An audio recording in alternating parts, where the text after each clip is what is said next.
Hi guys, welcome to my new blog. তো চলুন, আজকে এসছি একটা পাবলিক স্কুলে কাজ করতে।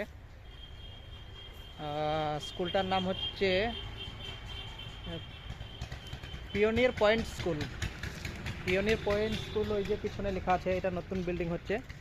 আর আসল যে স্কুলটা হচ্ছে এটা এটা হচ্ছে একটা পাবলিক স্কুল, বীরভূম জেলার মারগ্রাম থানাতে, মানে মারগ্রামে এটা অবস্থিত। তা মানে এখানে এসে খুব সুন্দর একটা পরিবেশ লাগলো, তার জন্যই এই ব্লগটা এখানেই বানাচ্ছি। দেখুন, এটা হচ্ছে স্কুল। আর স্কুলের পাশে পাশে এই যে সুন্দর সুন্দরভাবে নারকেল গাছ, সুপারি গাছ সব লাগানো আছে। আর এই যে বাচ্চাদের জন্য এই যে দোলনা, বাচ্চাদের জন্য। আর এটা একটা দোলনা, হ্যাঁ, দেখে একবার বসে কেমন লাগে। এই হচ্ছে বাচ্চাদের। আমিও সঙ্গে সঙ্গে আমি একবার দোল খেয়ে নিলাম। তা আরও দেখাচ্ছি, এই যে গোলাপ গাছ আছে, দেবদারু গাছ। আর এইটা হচ্ছে এই যে এটা হচ্ছে সেই, এটাও একটা বাচ্চাদের, এইখানেও বাচ্চারা করে। আর এটা হচ্ছে সেই ছোটোবেলায় আমরা সবাই ছুলছুলি খেতাম না, এটা হচ্ছে সেই তাই। মানে আপনাদের ওখানে কী বলে সেটা যায় না, কিন্তু এটা সেই ছুলছুলি খাওয়া।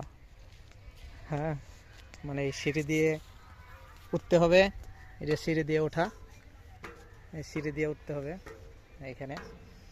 আর নিচে আপনার এই দিকে গিয়ে আর নামা। এই যে বসে আছি এখানে, এটা বাচ্চাদের। হ্যাঁ, যারা পাবলিক স্কুলে পড়ে তারা আছে, কিন্তু যারা সরকারি স্কুলে পড়েন তারা কিন্তু এই সুযোগ সুবিধাটা তারা পায় না।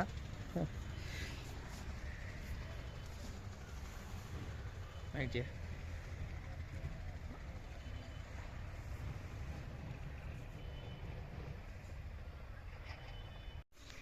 এখানে মানে কিছু কিছু গাছ আছে, ফুল আছে, আমি আগে দেখিনি, আপনাদের সঙ্গে শেয়ার করছি। এই যে এই ফুলটা,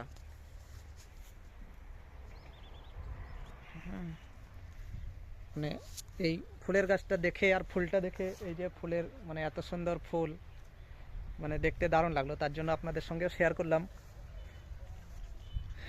এই যে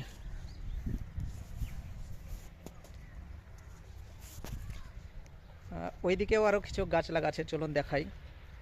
আর এই যে আমরা আজকে স্কুলের এই কাজগুলো করতে এসেছি, বেঞ্চ, স্কুলের বেঞ্চ। হ্যাঁ, আমরা তো সেই আগেই বলেছিলাম যে ফার্নিচারের কাজ করি। আর এখানে একটা এই যে রাখা আছে একদম ছোট বাচ্চাদের জন্য, এটা দোলনা। আর এই দেখুন, মানে কি সুন্দর। এখানে এলেই পরেই মানে বাচ্চারা এর জন্যই মানে খুশিতে থাকে। হ্যাঁ, সকালে সকালে এসে এত ছোট বাচ্চা যে পড়াশোনা করতে আসে, কিন্তু এইসব মনোরম পরিবেশে এসে না বাচ্চারা শান্ত হয়ে যায়। কত খেলাধুলার জায়গা আছে। আপনাদের সঙ্গে শেয়ার করলাম, মানে এত ভালো লাগলো আমাকে এখানে এসে, তার জন্যই। তো ঠিক আছে বন্ধুরা, আমার এই ব্লগ কেমন লাগলো কমেন্ট করে জানাবেন। যদি ভালো লাগে প্লিজ একটা লাইক দেবেন আর শেয়ার করবেন। ঠিক আছে বন্ধুরা, ব্লগটা তাহলে এখানেই শেষ করি।